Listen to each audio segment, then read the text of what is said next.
Shalom, first and foremost, I'd like to give all praise to Yahweh, Ba'Shem, Yahushai, Ba'Shem, Rukal Kadash. Double honors to the elders and apostles of Great Millstone who are teaching this truth and sincerity.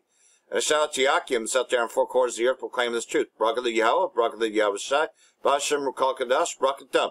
So, this started out last year really as a trade war, but this is a war that's been going on for a long time, And this is more about the Moabites taking proverb against Esau Edom as well.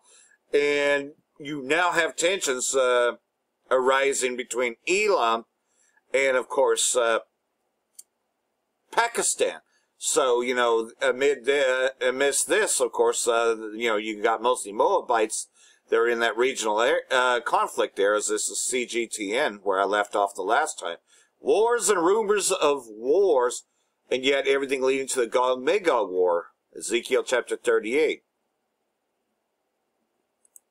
Mr. Zarif's comments in Mansour came after Iranian President Hassan Rouhani declared Iran was ready to work with all of its neighbors to secure peace in the Middle East in the face of U.S. and Israeli aggression and his latest attempt to weaken ties between regional rivals Saudi Arabia and the U.S.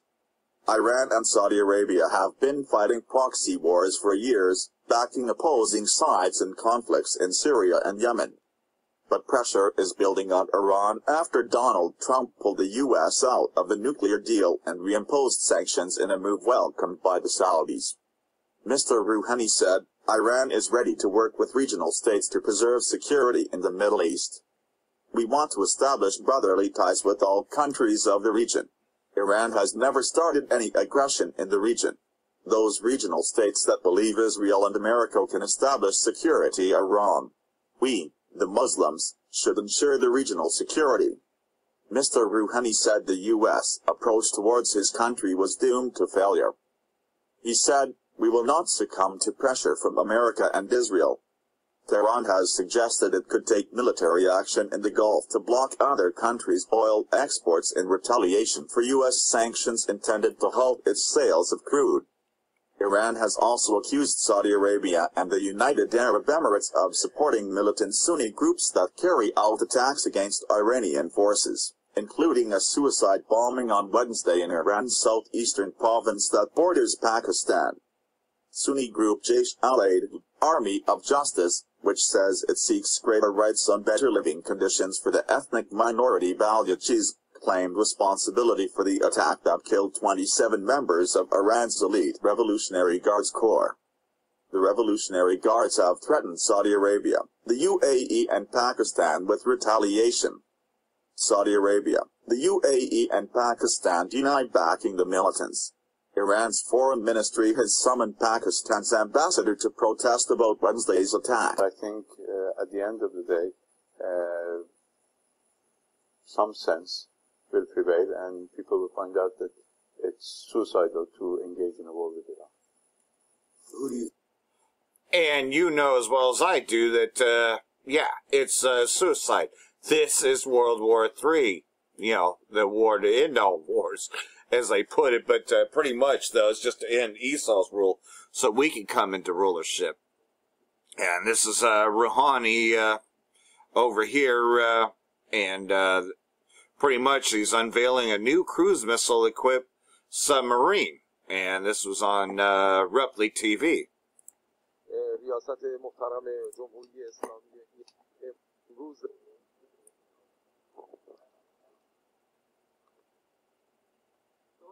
افتخاری است برای کشور عزیزمون ایران، افتخاری است برای جغرافیای اوراونش میدمد نور. Now, Slovak, I do not have this in English, as you know. RT, is a multi-language channel. But nonetheless, this is showing you that they have a new nuclear submarine. And make no mistake about it, Persia, Iran, they have the greatest navy in the world. Don't let the U.S. fool you. They have better navy. And it's another thing is that America's no longer number one in military armaments around the world. Russia is now pretty much number one in all that. And, so all these, so-called third world countries are much stronger than the beast in America. And this is what they're scared of. That's why they're now starting to go with Russia as to be the new leader of the beast. That's why they're beginning to hate the war. They can see that these other countries can stand up to America. And they want the protection of Russia. Russia's to be thou guard unto them. And that's why these 10 shall hate the whore and utterly burn her with fire.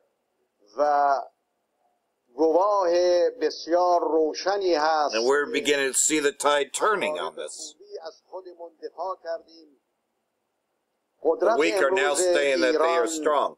میتواند قدرت منطقه باشد. امروز ایران و کشورها There is no way 10 or 15 years ago that Iran would ever take such a stance against Babylon before. But you see, we're in a new time period.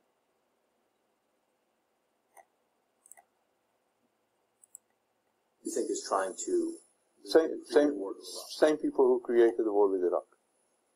I mean, we have the same gang in the White House, or at least some of them. Some of them are very active, trying to do it, but I think they will fail. Yep, the same terrorists that brought down Iraq. Iran is different from other countries. You see, the United States is used to dealing with countries that rely on outside as their source of legitimacy, as their source of strength. Yeah, they're not used to countries standing up. And this is what makes Iran different than Iraq or any other country, including Syria. And ultimately, this is what's going to destroy Esau Edom. Because the Most High is judging all the nations in this valley of Yahushua. And hey, they're showing you that this is going to go nuclear. They're showing you these ICBM missiles. You know, this is where the Most High will sit to judge all the nations. We're seeing the sun veiled right before our eyes. And it's a beautiful thing. Watching our people rise up to the front and declare His word on the streets. Now we're seeing the other prophecies unveiled. This being the year of Karagma, you know, there'll be more push for that, which will finally, Babylon the Great will be destroyed in 1 hour. And it shall never rise again.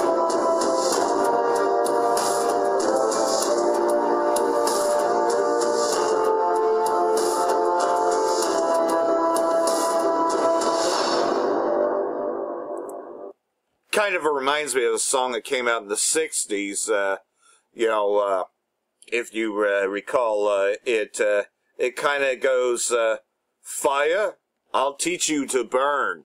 Fire, I'll teach you to learn. I'll feel you burn. You know, I love that song because that's exactly the judgment that's coming to Esau. Fire, you know, and they will bring this upon themselves. World War III is ineffable. You know, Trump reopening the government, as you can see, though, he was going to get that hedge money and control of it, and everything's leading to the final conflict, the final war, which is to actually attack Persia, to attack Iran. That's what all these other wars have been about with Syria and Yemen, is to take out the other allies of Iran, to take out their armies. You know, that's what this whole thing about Lebanon and Hezbollah, you know, because ultimately Esau hasn't forgotten about the Persian Empire and has a grudge because we put hella hurt on him when we was in the Persian Empire. And so I'm just going to read out Ezekiel chapter 38 a little bit here because we're seeing the beginning stages of this. Slovak, one more video clip, and this is actually from the Syriana Analysis channel, and this is to Maduro, and, you know, because the prophecy is that you shall go into the land and no one shall buy you back. This has something to do with that, because both Levi and Asher are trying to call upon, Putin and the Middle Eastern countries like Iran and Syria to help. But, this is pretty much a spoiler alert. They're not going to help because nobody is going to buy us back. That still is very much prophecy as of today, as we've already seen this, but this is just another part of it.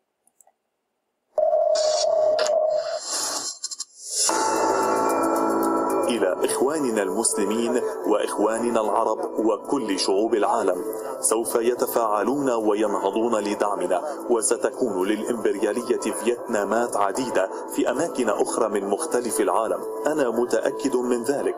Despite my full solidarity with Venezuela and its people against the American arrogance, if I were in the place of the journalist Mr. Ghassan Benjeddo, I would have said this to him.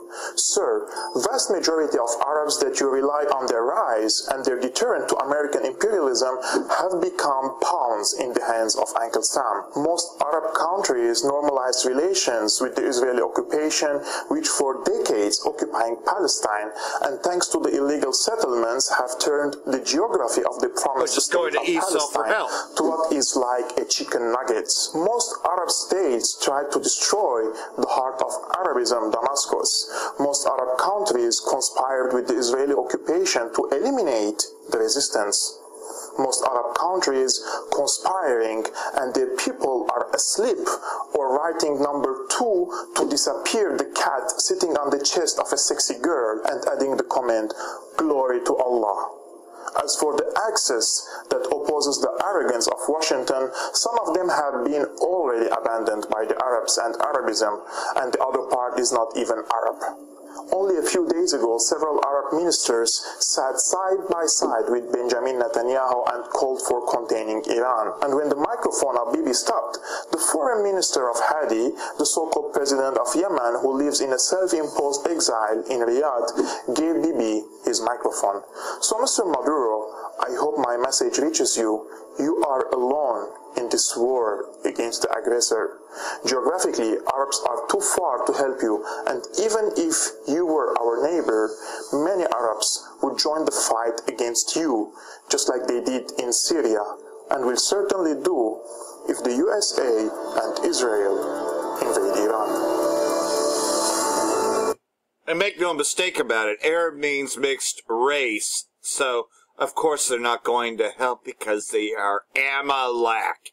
You can't go to Amalek for help because Amalek is against you. And if you go to Wikipedia, you might bring this one up, the War of Ezekiel. The War of Ezekiel 38-39, or the War of Gog-Magog, is an episode described in the book of Ezekiel, chapters 38-39, which now details how Gog-Magog, meaning of Gog from the land of Gog-Magog and his hordes from the north, will threaten and attack you see, restored land of Israel, which that's actually a farce because they're going to come against them before the land is restored. The land has not been restored, but you see how Esau tries to lie that. But what's going to happen, the chapter describes that Yahweh will make his presence known through an earthquake, which is talking about the thermonuclear missiles, send torrential rains, hailfire, fire and sulfur, subsequently destroying Gog and Magog. Yes, because these armies are going to pretty much try to come against the Most High, and that is the Chariots. But you see how Esau butchers this.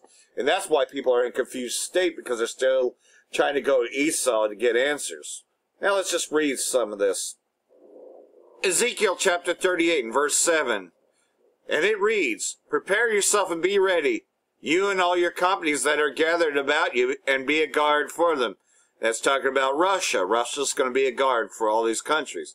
"And many days you will be visited. In the latter years you will come into the land of those brought back from the sword and gathered from many people on the mountains of Israel, which had long been desolate. They were brought out of the nations, and now all of them dwell safely." Meaning that we're going to be up there in the chariots of Yahweh Shai. That is the elect of us. "You will ascend, coming like a storm, covering the land like a cloud, you and all your troops and many people with you." Yeah, because they're going to try to fight against the Most High, but the Most High will fight for us. Kol Yah, Yahweh B'Hashem Yahshai B'Hashem Rakal Kadesh, Brakatham to all you.